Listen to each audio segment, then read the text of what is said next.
और इतिहास के पन्नों में कुछ हादसे ऐसे भी हो चुके हैं जिसे सुनने के बाद हादसा बिल्कुल सीधा और सिंपल लगता है, बिल्कुल एक आईने की तरह, लेकिन उस केस को सॉल्व करना उतना ही मुश्किल।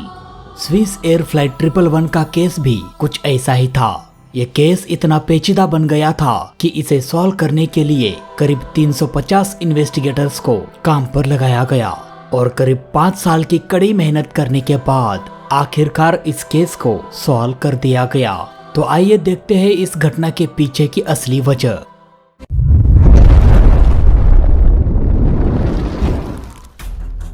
दो सितंबर 1998 Swiss Air flight 111 McDonnell Douglas EMD-11 model का एक विशालकाय plane John F Kennedy International Airport New York से उड़ान भरने वाला था। इस प्लेन को 8 घंटे का सफर तय करके और अटलांटिक समुद्र के ऊपर से होते हुए स्विट्जरलैंड के जेनेवा एयरपोर्ट पर लैंड करना था।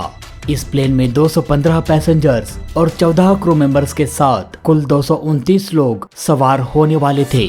इस प्लेन को 241 सीटों के साथ कॉन्फ़िगर किया गया था। प्लेन को 49 वर्षीय कैप्टन उर्स जिम्मरमैन उड़ाने वाले थे। इनके पास करीब 11,800 फ्लाइट आवर्स का कुशल अनुभव था।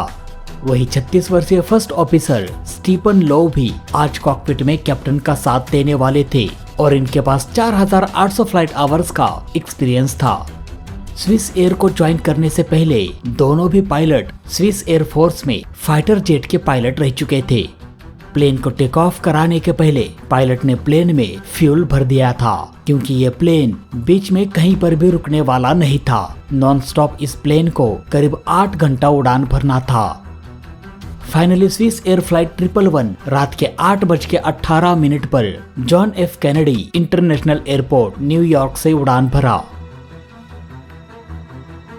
उड़ान के महज कुछ ही मिनट में यह प्लेन अपने हाई एल्टीट्यूड तक पहुंच गया, पर तभी अचानक इस प्लेन का रेडियो कम्युनिकेशन बंद हो गया। पर इसकी जांच करने के बाद यह पता चला कि यह गलत ट्यूनिंग की वजह से हुआ था। अब क्योंकि यह इतना बड़ा प्रॉब्लम नहीं था, इसलिए फ्लाइट 111 अपनी मंजिल की ओर नॉर्मली फ्लाई करता रहा।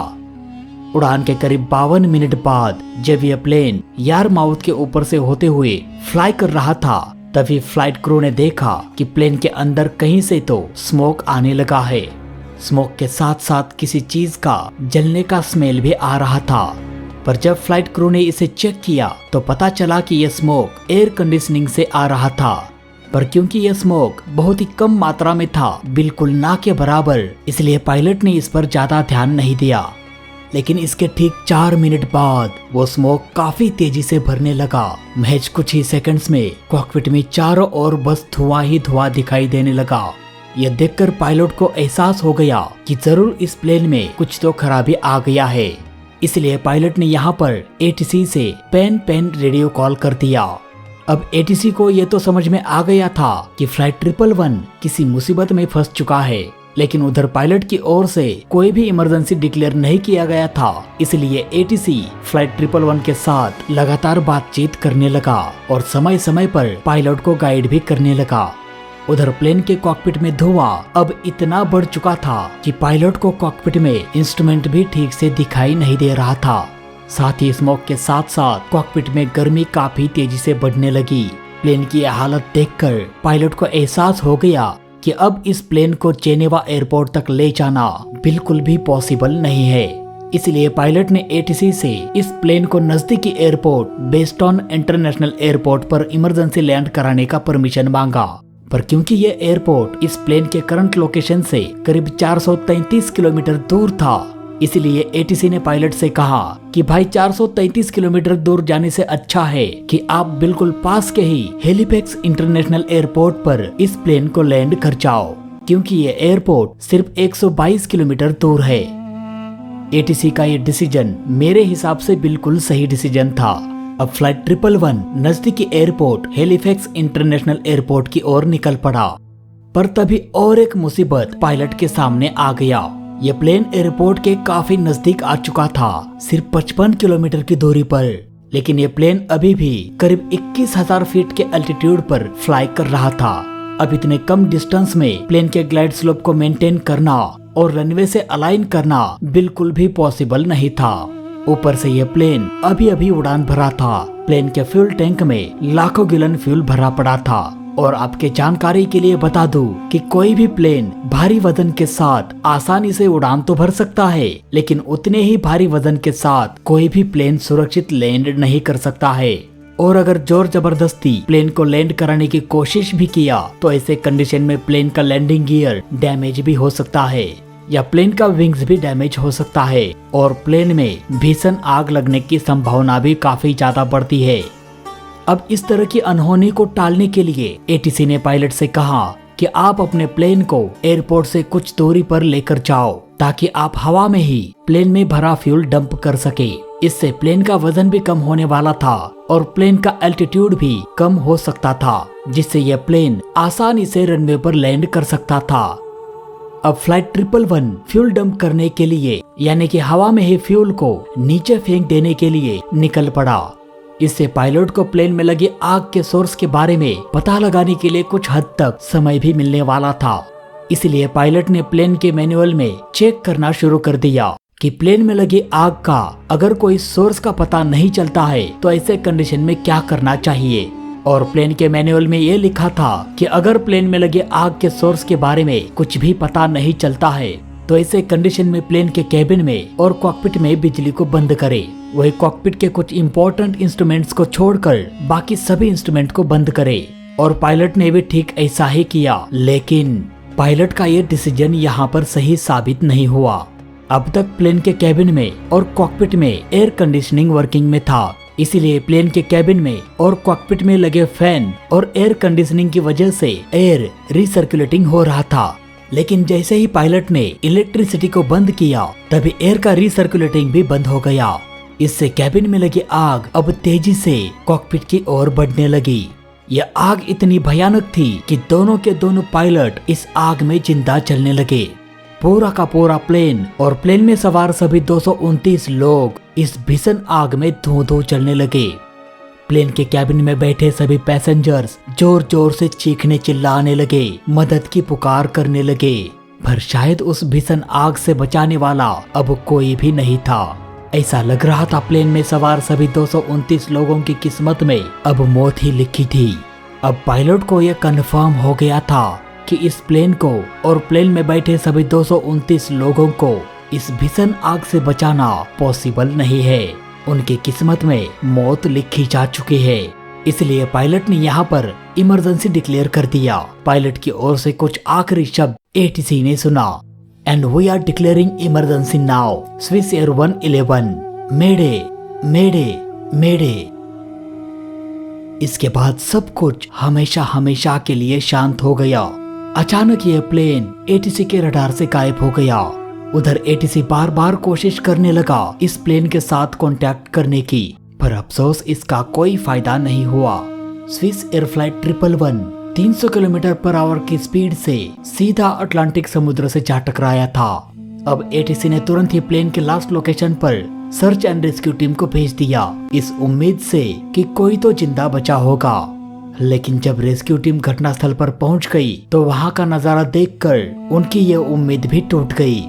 यह प्लेन करीब 2 मिलियन टुकड़ों में बट गया था। ऐसे में प्लेन में सवार 229 लोगों की जिंदा बचने की उम्मीद करना तो दूर की बात, उनके डेड बॉडीज को देखकर उनकी पहचान कराना भी काफी मुश्किल हो गया।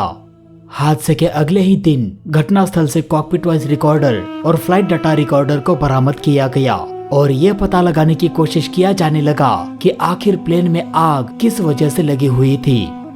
लेकिन प्लेन के ब्लैक बॉक्स को डिकोड करने के बाद भी इन्वेस्टिगेशन की टीम को कुछ खास इंफॉर्मेशन नहीं मिला। इसीलिए इन्वेस्टिगेशन की टीम ने प्लेन के सारे टुकड़ों को इकट्ठा करके उन्हें फिर से जोड़ने की कोशिश किया, जिससे ये पता लगाया जा सके कि आखिर इस आग की शुरुआत कहां से हुई थी। लेकिन इस काम के लिए काफी समय लगने वाला था, क्योंकि समुद्र की विशाल गहराई से प्लेन का मलबा बाहर निकालना कोई आसान काम नहीं था। इसलिए यहाँ पर करीब 350 इन्वेस्टिगेटर्स को नियुक्त किया गया ताकि जल्द से जल्द इस हादसे का पता लगाया जा सके। और फाइनली करीब 5 साल की कड़ी मेहनत के बाद इन्वेस्टिगेशन की टीम ने एक फाइनल रिपोर्ट को जारी किया। तो चलिए देखते हैं इस फाइनल रिपोर्ट के बारे में।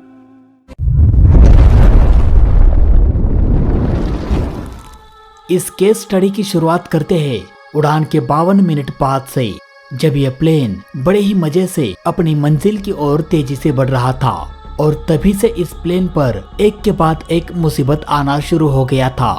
उड़ान के महज 52 मिनट बाद फ्लाइट क्रू ने देखा कि कहीं से तो कॉकपिट में धुआं निकल रहा है और वो धुआं काफी तेजी से बढ़ रहा है। इसके बारे में फ्लाइट क्रू ने पायलट को बताया भी था और तभी पायलट ने एटीसी से पेन कॉल किया था, पर यह कॉल सिर्फ प्लेन में आई मुसीबत के बारे में सिर्फ एटीसी को इन्फॉर्म करने वाला था, न कि कोई इमरजेंसी डिक्लेयर करने वाला मेरे कॉल। पायलट ने अब तक कोई इमरजेंसी डिक्लेयर नहीं किया था, ऐसा शायद इसलिए क्योंकि कॉकपिट में इंटर करने वाला धुआं शुरुआत में बहुत ही कम था, इसलिए पायलट को लगा होगा कि इससे प्लेन को कुछ खास नुकसान नहीं होने वाला है। लेकिन इसके बाद सिर्फ 4 मिनट के अंदर ही यह धुआं पूरे के पूरे प्लेन में फैल गया था और यह धुआं एक्चुअल में कहां से आ रहा है इसके बारे में पायलट अभी तक अनजान था। अब इस धुएं का सोर्स का पता ना लगने पर क्या किया जाए, इसके बारे में जानने के लिए पायलट ने प्लेन के मैनुअल को चेक किया, जिसमें लिखा था कि प्लेन के कैबिन में सप्लाई होने वाला इलेक्ट्रिसिटी बंद करे। पर जब पायलट ने ठीक ऐसा ही किया तभी तुरंत कैबिन में धुआं और भी तेजी से भरने लगा। ऐसा इसलिए हो गया था क्योंकि कैबिन में इलेक्ट्रिसिटी को बंद करने से प्लेन के कैबिन में लगे फैन और एयर कंडीशनिंग ने अपना काम करना बंद कर दिया था। इससे एयर रिसर्कुलेटिंग भी बंद हो गया और कैबिन में धुआं और भी तेजी से बढ़ने लगा। अब यहाँ पर पायलट ने हैलिफैक्स एयरपोर्ट पर इमरजेंसी लैंड कराने का परमिशन मांगा, पर एटीसी ने साफ साफ मना कर दिया। ऐसा इसलिए क्योंकि इस प्लेन ने अभी अभी उड़ान भरा था और प्लेन के फ्यूल टैंक में फ्यूल अभी भी वैसा ही भरा पड़ा था। ऐसे कंडीशन में भारी वजन के साथ अगर प्लेन लैंड कराने की कोशिश करता तो शायद ये प्लेन सुरक्षित लैंड नहीं कर पाता और कुछ बहुत बड़ा हादसा भी हो जाता। वही एटीसी का मना करने का दूसरा कारण ये भी था कि ये प्लेन एयरपोर्ट से सिर्फ 55 किलोमीटर की दूरी पर था और ये प्लेन तो करीब 21,000 फीट के एल्टीट्यूड पर उड़ान भर रहा था, यानी कि ये प्लेन जरूरत से काफी ज्यादा ऊंचाई पर उड़ान भर रहा था। साफ साफ कहा जाए तो यह प्लेन अपने ग्लाइड स्लोप से काफी ज्यादा ऊपर था। ऐसे में इस प्लेन को जोर जबरदस्ती रनवे पर लैंड कराने की कोशिश किया जाता तो यह प्लेन रनवे के स्टार्टिंग पॉइंट से काफी आगे निकल जाता और रनवे खत्म होने से पहले ये प्लेन कभी रुक नहीं पाता और आगे जाकर ये प्लेन क्रैश भी हो सकता था। दोस्तों, किसी भी प्लेन को सुरक्षित लैंड कराने के लिए रनवे के स्टार्टिंग पॉइंट से 2.8 से 3.5 डिग्री एंगल के बीच से होते हुए प्लेन को लैंड कराना होता है, तभी प्लेन सुरक्षित रूप से लैंड कर सकता है। लेकिन अगर कोई भी प्लेन इस एंगल के ऊपर से होकर रनवे पर लैंड कराने की कोशिश करता है तो ऐसे में यह प्लेन रनवे के काफी आगे निकल जाता है, जिसमें प्लेन आगे जाकर क्रैश होने की संभावना काफी बढ़ जाती है। और आज का हमारा स्विस एयर फ्लाइट 111 अपने ग्लाइड स्लोप से काफी ऊपर से फ्लाई कर रहा था, यानी कि यह प्लेन भी सुरक्षित रूप से रनवे पर लैंड नहीं कर सकता था। अब ऐसे हादसों को टालने के लिए एटीसी ने पायलट को एयरपोर्ट से 120 किलोमीटर की दूरी पर जाने के लिए कहा। दोस्तों, देखा जाए तो प्लेन का फ्यूल कहीं पर भी डंप किया जा सकता है, लेकिन प्लेन को दूर ले जाने का एटीसी का मकसद प्लेन के ग्लाइड स्लोप को मेंटेन करने का था। अगर यह प्लेन 120 किलोमीटर की दूरी को पार करते हुए रनवे की ओर आ जाता तो बड़े ही आसानी से यह प्लेन अपने ग्लाइड स्लोप पाथ को फॉलो भी कर जाता। पर शायद प्लेन में सवार सभी 229 लोगों की किस्मत में कुछ और ही लिखा था। उधर प्लेन में लगी आग अब भयानक रूप ले चुकी थी। इन्वेस्टिगेशन की टीम का ये मानना था कि हो न हो ये आग एक शॉर्ट सर्किट की वजह से लगी होगी, लेकिन ये शॉर्ट सर्किट आखिर किस वजह से हुआ था इसके बारे में कोई भी जानकारी उपलब्ध नहीं है। प्लेन में लगी आग अब इतनी बढ़ चुकी थी कि यह आग पायलट को और सभी पैसेंजर्स को जिंदा जलाने लगी थी। लाचार पायलट आखिर क्या ही करता। वह खुद को इस आग से बचाते हुए इस प्लेन को भी बचाने की नाकाम कोशिश करता रहा, पर उसकी यह कोशिश प्लेन को बचाने के लिए काफी नहीं था।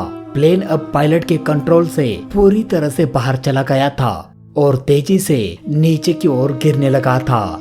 आग की लपटों से घिरा हुआ प्लेन 229 लोगों के साथ सीधा समुद्र से जा टकराया। जिन लोगों ने उस भीषण आग से खुद को बचाए रखा था, उन लोगों को अब विशाल समुद्र ने अपने आगोश में ले लिया था। प्लेन का यह टक्कर इतना जोरदार था कि एक विशालकाय प्लेन करीब 2 मिलियन टुकड़ों में यानी कि करीब 20 लाख टुकड़ों में बट गया था। अब अगर मेटल से बने प्लेन का ये हाल था तो जरा सोचे अंदर बैठे 229 लोगों का क्या हाल हुआ होगा। यह हादसा एविएशन के इतिहास के लिए एक बहुत बड़ी सीख था, जिसके बाद एविएशन में एडवांस टेक्नोलॉजी को इम्प्रूव किया गया और उसे सेवा में लाया गया ताकि फ्यूचर में ऐसा भयानक हादसा कभी भी ना हो। तो फिलहाल आज की वीडियो में बस इतना ही। वीडियो अच्छा लगा तो लाइक करना, बुरा लगा तो डिसलाइक करना और दोनों ही केस में चैनल को सब्सक्राइब जरूर करना। मिलते हैं दोस्तों अगली वीडियो में, तब तक के लिए जय हिंद, वंदे मातरम।